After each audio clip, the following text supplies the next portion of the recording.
That little bulge in the blinds is Ruby, who is sitting on the windowsill looking at the birds in the garden.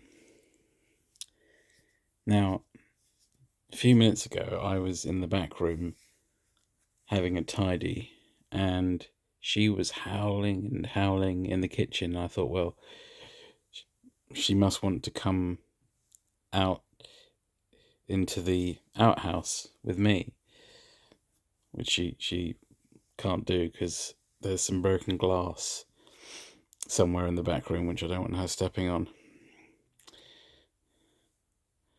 So I thought, well, I better go and talk to her. So I went into the kitchen, and she ran towards the lounge, and I thought, oh, okay, she's not happy with her food. Walked through the kitchen towards the lounge, and then she ran upstairs, and I thought, oh, she is telling me that mummy is not very well, or something of that nature. So we got upstairs, and then she ran in here, and she jumped on the bed and just went into full-on lovey mode, sucked up 5 minutes of love, and then nonchalantly walked over to the windowsill and went behind the blind. So all that performance was about attention.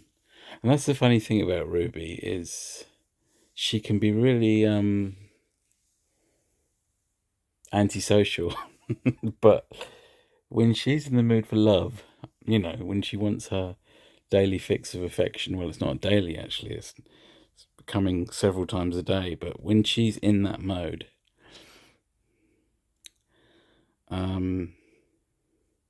she sucks it up like a vacuum cleaner, and then, quick as you like, she's done,